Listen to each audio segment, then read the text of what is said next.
અને ભાઈ આ તમે જે મોટી મોટી ચોકીઓ જોવો છો ને, આ બધી ચોકી છે ને ભાઈ મોહનથાળની છે. જો આ રીતના મોહનથાળની ભાઈ મોટી ચોકીઓ બધી ભરી છે. આ તમે દૂધી છે એનો ખાલી ઢગલો જોવો તો સરસ મજાના ગરમા ગરમ છે ને ભાઈ ગાંઠિયા બની રહ્યા છે. જો તાજે તાજા છે ભાઈ. અહીંયા તમને 4 બેડ મળી રહેવાના છે, જેમાં તમને ગોદડું, ઓશીકું અને ઓશીકું તો ભાઈ કોણું માખણ જેવું જો. અને સાથે સાથે તમને છે ને અહીં એટેચ બાથરૂમ પણ મળી રહેવાનું છે. તો ભાઈ આ જગ્યા ઉપરથી છે ને તમને દ્વારકા મહોત્સવમાં જે 425મી સત્સંગ જીવીની કથાનું રસપાન કરવાના છે. તો એની તમે તૈયારી જુઓ તો સરસ મજાની તૈયારી શરૂ છે. આ ઓટોમેટિક મશીન જ છે, જેની અંદર તમે જો તો આજના 1 બાય 1 જે લોયા છે ને ભાઈ એ તૈયાર થાય છે. તો ભાઈ અહીંયા તમે જો તો સરસ મજાના ગરમા ગરમ ભાઈ ગાંઠિયા માટેનો લોટ છે ને ભાઈ જોઈ શકો છો. ડાયરેક્ટ હાથમાં લઈને ફેંકે છે ભાઈ. છે ને ભાઈ ખતરનાક ટ્રીક જો. અને ડોલું તમે જો, ડોલું ના ઢગલા પીડ્યા છે. અને આ બાજુ તમે ખાલી ગણો ને બાઉલની સંખ્યા તો તમને અંદાજ આવી જાય કે અહીંનું રસોડું છે ને એ કેવો છે. પેલા તો બધાને જય સ્વામિનારાયણ. અત્યારે આપણે હાલ આવી ગયા છે દેવભૂમિ દ્વારકાની અંદર.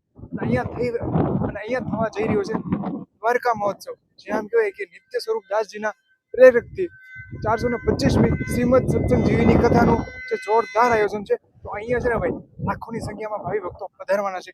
અને અહીંયા સરસ મજાના જે 1200 થી 1500 ટેન્ટ સિટી બનાવેલા છે, જેની અંદર 25,000થી વધારે લોકો છે ને અહીંયા રહી શકવાના છે. અને 10 થી 12 ડોમ ભોજન માટેના બનાવેલા છે. એ સંપૂર્ણ વિગત છે ને હું તમને આપવાનો છું. અને અહીંયા તમારે જો આવવું છે તો કઈ રીતના આવશો એની પણ સંપૂર્ણ માહિતી આપવાનો છું. અને કઈ તારીખથી કઈ સુધી ચાલવાનો છે મહોત્સવ સંપૂર્ણ આપણે હું તમને વિડીયોમાં આપીશ. તો ચેનલ બન્યા રહેજો. અને ચેનલ પહેલી વાર હોય ને તો સબસ્ક્રાઇબ કરવાનું ભૂલતા નહીં. હવે ગેટની આગળ તમને બતાવું ને તો સરસ મજાનું એક તમને એમ કહેવાય કે સેન્ટર સર્કલ જોવા મળશે. ત્યાં તમે જુઓ તો આ રીતના સરસ મજાનું ડેકોરેશન કરેલું છે. અને એની એક્ઝેક્ટ સામે તમને જે મેઇન કથા ડોમ છે ને એનો તમને મોટો ડોમ જોવા મળશે, જેની અંદર આપણે જઈ અને જોવાનું છે કે હવે કેવી કેવી વ્યવસ્થા છે. તો હાલ અત્યારે છે ને આપણે જે કથાનો મેઇન ડોમ છે એની અંદર આવી ગયા છે. એની અંદર તમે એન્ટર મારો ને એટલે તરત તમને અહીંયા છે ને પેલા સ્ટેચ્યુ ટાઈપ 425મી શ્રીમદ સત્સંગ જીવીની કથા એનું જે સરસ મજાનું તમને બેનર કહો કે પોસ્ટર કહો એ તમને જોવા મળશે. અને અહીંથી શરૂ થાય છે મેઇન આપણે જે કથા મંડપ છે ને એનો સરસ મજાનો ડોમ, જે હાલ તમે છેક સુધી નિહાળી શકશો. દ્વારિકાનો નાથ એવો કૃષ્ણ ભગવાન અને એમના પરમ મિત્ર સુદામા છે એ સામે બેઠા છે. અને કૃષ્ણ ભગવાન એમના પગ છે ને ધોવે છે. એ રીતના અહીંયા સરસ મજાનું સ્ટાર્ટિંગમાં તમને કૃષ્ણ ભગવાનના આવતા જ દર્શન થશે. આ જગ્યા પર છે ને મેઇન ગેટ છે, બરાબર. ત્યાંથી તમે પ્રવેશ દ્વારમાં એન્ટર થશો પછી તમને આ ડોમ છે ને જોવા મળશે. તો ખાલી ડોમની તમે લંબાઈ જુઓ, સામે છેક સુધી છે ને ભાઈ ડોમનું મેઇન જે સ્ટેજ કહેવાય ને એ છે. અને બાકી આ તમે જુઓ તો આ બાજુ સરસ મજાના પંખા છે, સ્ટીડિયા છે, પછી આ બધી છે ને LED લગાવેલી છે, જોઈ શકો છો. અહીંયા સ્ટીડિયા છે, પછી કુલર છે, પછી LED લગાવેલી છે. અને ઉપર તો તમે લાઇટિંગ જોશો ને ભાઈ નેક્સ્ટ લેવલનું લાઇટિંગ છે બધી જો. અને આ તમે જે જોવો છો ને કે ભાઈ મસ્ત મજાનો મોટો પંખો છે. અને પછી આ જે તમે લાઈનો જોવો છો ને ખાસ આ લાઈનો છે ને બધી ફુવારા છે. ઉનાળાની અંદર ગરમી ન થાય ને એના માટેના ફુવારા છે ખાસ. તો ભાઈ જે ડોમ છે ભાઈ એની લંબાઈ બહુ જ છે. અને જે વ્યાસપીઠ છે એ પણ છેકથી તમે જુઓ તો વ્યાસપીઠ ઉપર કોણ બેઠું છે ને એ ન દેખાય એટલી તો એની લંબાઈ છે. બાકી તમે જુઓ તો આ રીતના છે ને ડોમની વ્યવસ્થા છે ભાઈ. અને ખરેખર દ્વારકાની અંદર જ્યારે કોઈ મહોત્સવ થતો હોય ભાઈ તો ત્યારે જે પબ્લિક છે, જે ભાવિ ભક્તો છે એની પણ સંખ્યા છે ને એટલી જ વધી જાય છે. અને એને માટે વ્યવસ્થા માટે તમે જુઓ સરસ મજાની જે ખુરશીઓ છે ને. તો ભાઈ આ જગ્યા ઉપરથી છે ને તમને દ્વારકા મહોત્સવમાં જે 425મી સત્સંગ જીવીની કથા જે નિત્ય સ્વરૂપ દાસજી છે એના દ્વારા સરસ મજાની જે કથા છે એનું રસપાન કરવાના છે. તો એની તમે તૈયારી જુઓ તો સરસ મજાની તૈયારી શરૂ છે. હાલમાં તમે જશો તો જે ફૂલ છે એનું સુશોભન શરૂ છે, પછી લાઇટિંગ છે એનું શરૂ છે, પછી ઉપરની જે છે લાઇટિંગ શરૂ છે, સ્પીકર ચાલુ છે, પછી આગળના જે ફુવારા છે એ બધું ચાલુ છે. તો બી કન્ટિન્યુ રહેજો, હજી તો ઘણી તૈયારી જોવાની આપણે બાકી છે. તો અત્યારે ઉનાળાની કાળઝાળ ગરમી શરૂ થઈ ગઈ છે, પણ અહીંયા છે ને તમે આવશો ને તો ઉપર તમને છે ને સરસ મજાના છે ને ફુવારા જોવા મળશે. જેથી તમે કદાચ બપોરના 12 વાગે કે 1 વાગે બેસો ને તો તમને છે ને એકદમ ઠંડા કરી નાખશે. અને જો આ રીતના ફુવારા છે ને બધા શરૂ છે. જો ઉનાળાની કાળઝાળ ગરમી છે ભાઈ અને સરસ મજાના ફુવારા શરૂ છે. અને બેઠક વ્યવસ્થાની પણ સરસ મજાની અહીંયા એમ કહેવાય કે આયોજન છે. સરસ મજાની વ્યવસ્થા છે, સોફા છે, ખુરશીઓ છે. અને આગળ તમે જોશો અહીંથી સરસ તમને કથાનું છે ને એ રસપાન કરવાનું મળવાનું છે. તો અત્યારે તમે જે મારી પાસે જોવો છો ને આ છે ને પુરુષોનો રહેવા માટેની ઉતારાનો વ્યવસ્થા છે. અહીંયા તમને એક સરસ મજાનો આવો ડોમ મળી જશે. આવા લગભગ 4 થી 5 ડોમ છે ને પુરુષોના છે. અહીંયા તમે જુઓ તો બંને સાઈડ છે ને એ રૂમ ટાઈપ બનાવેલું છે. અને એની અંદર જે છે તમને ગાદલા, ઓશિકા એ બધું મળી જશે. તો ભાઈ આ જગ્યા ઉપર તમે જુઓ તો સરસ મજાના જે બાઉલ છે ને ભાઈ એનો તમને ઢગલો જોવા મળવાનો છે. અને ડોલું તમે જુઓ, ડોલું ના ઢગલા પીડ્યા છે.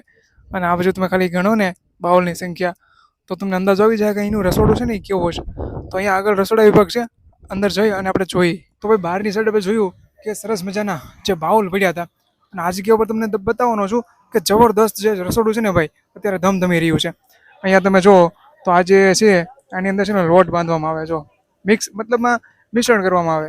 પછી અહીંયા તમે જોશો ને તો સરસ મજાનું જે લોટ બાંધવાનું મશીન છે એની અંદર જે સરસ મજાના લોટ છે ને અલગ અલગ રીતે બંધાય છે. અહીંયા એક છે, પછી અહીંયા બીજું છે, જો આ રીતના થઈ જાય છે. પછી આ રીતના છે ને લોટ મિક્સણ થાય. જો આ ઓટોમેટિક મશીન છે, અને આ જગ્યા ઉપર છે ને ભાઈ જે મુઠિયા બનાવેલા છે ને એને અહીંયા ક્રશ કરવામાં આવે છે આ મશીન દ્વારા. જો અહીંયા ઉપરની સાઈડ મશીનમાંથી નાખવામાં આવે છે, અને નીચે તમે જોશો ને અહીંયા તો આ જગ્યા ઉપર મસ્ત મજાના છે ને મુઠિયા ક્રશ થઈ જાય અને નીચે પડે. પછી આ છે ને લાડવા બનાવવાની પ્રોસેસ છે ભાઈ. જો આ રીતના સરસ મજાના લાડવા માટેની પ્રોસેસ શરૂ છે, અને આ સામે ભાઈ છે ને એ તમે જુઓ તો આ રીતના છે ને ભાઈ મુઠિયા છે ને એ મશીનની અંદર એડ કરી રહ્યા છે, અને ધીરે ધીરે છે ને અહીંયા ક્રશ થાય છે. જગ્યા ઉપર છે ને જે લોટ છે એનું ઓટોમેટિક મશીન છે, એની અંદર લોયા બને છે. જો અહીંયા બની ગયા છે, અહીંયા બની ગયા છે, અહીંયા બની ગયા છે, અને અહીંયા ભાઈ છે ને સરસ મજાનો લોટ છે ને એડ કરે છે. અને આ ઓટોમેટિક મશીન જ છે, જેની અંદર તમે જો તો આ રીતના 1 by 1 જે લોયા છે ને ભાઈ એ તૈયાર થાય છે. અને ભાઈ આ તમે જે મોટી મોટી ચોકીઓ જોવો છો ને આ બધી ચોકી છે ને ભાઈ મોહનથાળની છે. જો આ રીતના મોહનથાળની ભાઈ મોટી ચોકીઓ બધી ભરી છે, અને આ બાજુ તમે જુઓ તો સરસ મજાનું અલગ અલગ વર્ક ભાઈ છે ને એ શરૂ છે. અહીંયા તમે જોશો ને તો મોટું બકડિયું છે, એની અંદર સરસ મજાનું જે તેલ ગરમ થઈ રહ્યું છે, અને એની અંદર ભાઈ છે ને ગરમા ગરમ જે સામે તમને અહીંયા મુઠિયા જોવા મળતા છે ને ભાઈ એ છે ને આની અંદર તળવાના છે. ભાઈ જો તમે અહીંયા તમે જુઓ તો લાડવા છે ને ભાઈ એ બનાવવા માટેના અગાઉ જે મુઠિયા હોય એ અત્યારે છે ને ગરમા ગરમ જો તમે મોટા બકડિયાની અંદર એડ કરવામાં આવે છે ભાઈ. અહીંયા તમે જે જોવો છો ને આ ચાસણી બની રહી છે. મોતિયા જે લાડુ આવે એ લાડુ બનાવવા માટેની સરસ મજાની ચાસણી છે, જોઈ શકો છો.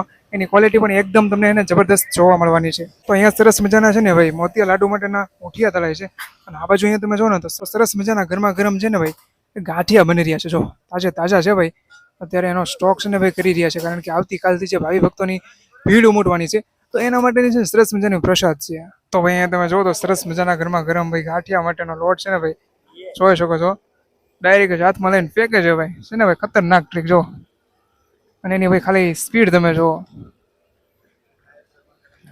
તો અહીંયા તમે જુઓ તો સરસ મજાના ઓટોમેટિક મશીનની અંદરથી આ લોટ છે ને બંધાય અને અહીંયા આવે છે, અને આ જે ભાઈ છે ને અહીંયા ગોયા બનાવે છે, અને આ રીતના અહીંયા ગોયાનું સંપૂર્ણ કામ શરૂ છે, ને સીધા મશીનની અંદર જાય અને સીધા છે ને ગરમા ગરમ ગાંઠિયા બની જાય. જો અને એની એક્ઝેક્ટ સામે તમને અહીંયા છે ને શાકભાજીનો જથ્થો જોવા મળશે.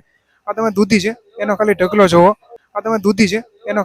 જોવો, તો ખતરનાક છે ને એ તમને જોવા મળવાનો છે. પછી અહીંયા રીંગણાનો છે ને જથ્થો છે ભાઈ, પછી આ અલગ વેરાયટીના રીંગણા છે, પછી અહીંયા કાકડી છે, પછી આ મરચાં છે, પછી આ છે એ લીલા મરચાં બીજા અલગ ટાઈપના છે, પછી આદુનો તમને ઢગલો જોવા મળશે. જો કેપ્સિકમ છે, પછી અલગ અલગ અહીંયા કેળાના કેરેટ ભર્યા છે, પછી ગાજર છે, પછી બીટ છે, પછી આ બાજુ રીંગણાના કોતરા છે, કોબીજ છે. પણ આ જે ઢગલા તમે જોવો છો આ બધા જે બાચકા છે ને ભાઈ એ બટેટાના છે, અને આ જે સ્ટોક છે ને ભાઈ એ ડે બાય ડે રોજનો રોજ 1 થી 2 વાર છે ને રીસ્ટોક થતો હોય છે. જય સ્વામિનારાયણ ભક્તો, દેવભૂમિ દ્વારકા ને આંગણે જે દ્વારકા મહોત્સવનું આયોજન થઈ રહ્યું છે નિત્ય સ્વરૂપ સ્વામીના સરદાર મંદિરના હેઠળ, એમાં હજારો ભાવિક ભક્તો કથાનો લાભ લેવાના છે. કથાના લાભની અંદર રોજે રોજ જે મહાપ્રસાદનું મેનુ જે છે એની સેવાનો લાભ શ્યામ કેટર્સ પરિવાર દ્વારા અમને મળેલો છે. જે મહાપ્રસાદની અંદર દેશના હરિભક્તો જે આવવાના છે એમાં મહાપ્રસાદની બનાવવામાં રોજ 2 મિષ્ટાન, 2 ફરસાણ, 2 સબ્જી, રોટલી, દાળ, ભાત. મિષ્ટાનની વાત કરીએ તો મોતિયા લાડુ છે, મોહનથાળ છે, જલેબી છે, સાટા છે, મગનો શીરો છે. ફરસાણની અંદર મેથીના ગોટા છે, મિક્સ ભજીયા છે, નાયલોન ખમણ છે, વાટીદાળના ખમણ છે, ડાકોરના ગોટા છે, જેવી અવનવી વાનગીઓ બનાવવાના છીએ. અને લાખો હરિભક્તો અહીંયા મહાપ્રસાદ લેવાના છે અને આ ઉત્સવનો લાભ લેવાના છે. જય સ્વામિનારાયણ. અને આપના હરિભક્તોને કહું છું કે જે આ મહોત્સવનો લાભ અચૂક ભૂલશો નહીં. ઉત્સવ 16 માર્ચથી લઈને 22 માર્ચ સુધી યોજાય છે.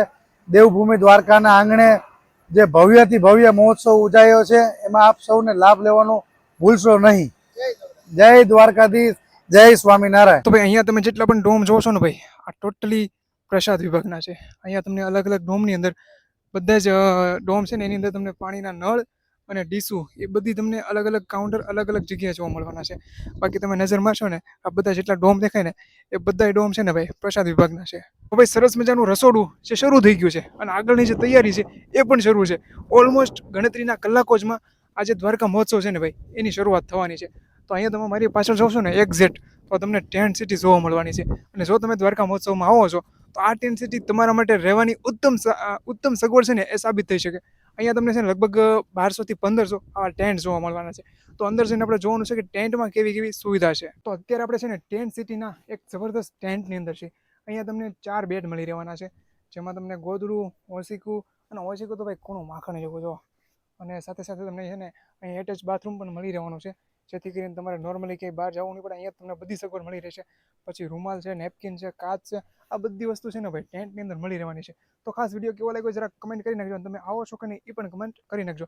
અને હા, ખાસ મહત્વની વાત, તારીખ 16 થી લઈ અને 22 સુધી આ મહોત્સવ છે ને એ ચાલવાનો છે. તો ખાસ કરીને પધારજો. જય સ્વામિનારાયણ.